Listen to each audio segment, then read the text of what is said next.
बेटी का असली घर ससुराल होता है। प्रिया का रोते रोते गला सूख चुका था और आंखें पथरा गई थी। उसे यकीन ही नहीं आ रहा था कि यह वही भाई है जो उसे थोड़े से भी कष्ट में देखकर बेचैन हो जाता था।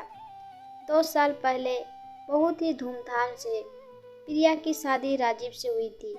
सास ससुर और एक छोटा देवर, बस यही छोटा सा परिवार था ससुराल में। बहुत ही लाड प्यार से पली बड़ी थी प्रिया। प्रिया को ससुराल में घर का काम करना बहुत अखरता था।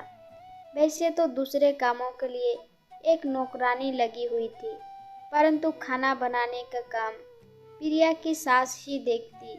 और एक दिन उन्होंने बड़े प्यार से प्रिया को रसोई संभालने के लिए कहा तो वह भड़क उठी और बोली, मेरे पापा ने करोड़ों की शादी और दान दहेज इसलिए नहीं दिया कि मैं यहाँ नौकरी की तरह काम करूं। मेरी मम्मी ने तो कभी मुझसे कोई काम नहीं कराया, तो यहाँ मैं क्यों करूं। सास ने बात बिगड़ती देख चुप्पी साध ली और अपने काम में लग गई। करीब 2 घंटे बाद उन्होंने देखा कि प्रिया के मम्मी पापा और भाई चले आ रहे हैं। उन्हें यूं अचानक आया देख प्रिया की सास का माथा ठनका, पर उन्होंने मुस्कुराकर उनका स्वागत किया और प्रिया को आवाज़ लगाई, बस समधन जी रहने दे, अब अपना ये दिखावा। अरे हमारी फूल सी बेटी को क्या हमने यहाँ काम करने के लिए भेजा है? आजकल तो सबके घरों में खाना बनाने के लिए कुक होते हैं, तो आप क्यों हमारी बेटी के पीछे पड़ी हैं कि वही खाना बनाए? आपके हमारे ज़माने और थे जब घर का काम करना मजबूरी होती थी, पर आजकल ऐसा नहीं है, तो आप भी प्रिया को मजबूर मत कीजिए। प्रिया की मम्मी ने अपनी बात रखते हुए कही। तो बहुत देर से चुपचाप उनकी बात सुनकर प्रिया की सास बोली, बहन जी, पहली बात, प्रिया बिल्कुल मेरी बेटी की तरह है और किसी भी लड़के या लड़की को रसोई के काम आने ही चाहिए ताकि भविष्य में कभी कोई दिक्कत ना हो। वैसे तो बेटी की माँ होने के तो ये आपका फर्ज बनता था कि आप अपनी बेटी को खाना बनाना सिखा कर भेजती, पर अगर मैं ये कर रही हूँ तो आपको कोई आपत्ति नहीं होनी चाहिए। जब ये बातें चल रही थी तब राजीव और उसके पापा भी दरवाजे पर खड़े सारी बातें सुन रहे थे। राजीव ने प्रिया को घर की छोटी सी बात के लिए अपने पीहर बालों को बुलाने के लिए डांटा, तो प्रिया बिफर पड़ी और साथ ना रहने का बोलकर अपने मम्मी पापा और भाई के साथ पीहर लौट आई।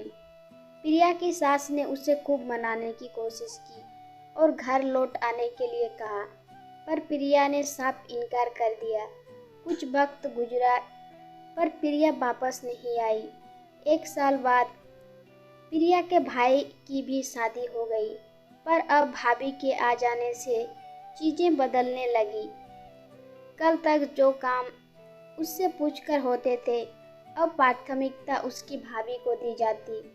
यही बात प्रिया को बुरी लगने लगी। एक दिन भाई भाभी को खिलखिलाते हुए बाहर घुमाने जाते देख प्रिया ने मारे जलन के अपनी भाभी का फोन गुस्से से नीचे पटक दिया। उसकी इसी बात से खपा होकर बड़े भाई ने एक थप्पड़ प्रिया को लगा दिया। ये सब प्रिया के मम्मी पापा ने भी देखा, पर किसी ने कुछ नहीं कहा। प्रिया से और अपमान की आग से जल उठी। उसने अपनी मम्मी पापा को सुनाना शुरू कर दिया कि अपने पराई लड़की के लिए अपनी बेटी का साथ तक नहीं दिया, क्यों नहीं अपने भाई को डांटा। तब प्रिया की मम्मी बोली, क्योंकि ये घर पहले मेरी बहू का है, तू तो अपनी नादानियों के कारण अपना घर छोड़ आई।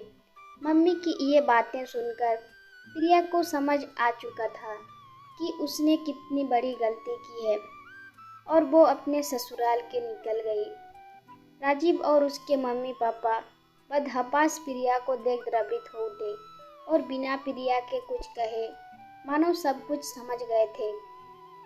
प्रिया की सास जल्दी से पूजा की थाल लाई और आरती उतार कर बोली, आखिर मेरे आंगन की लक्ष्मी लौट आई है, और प्रिया को गले लगाकर अंदर ले आई। आज प्रिया को एहसास हो गया था कि शादी के बाद एक बेटी का असली घर आंगन उसका ससुराल ही होता है। तो दोस्तों, ये कहानी कैसी लगी कमेंट करके ज़रूर बताइए, शेयर कीजिए और अगर चैनल में नए हो तो सब्सक्राइब करना ना भूलें। ये छोटी सी कहानी सुनने के लिए बहुत बहुत धन्यवाद।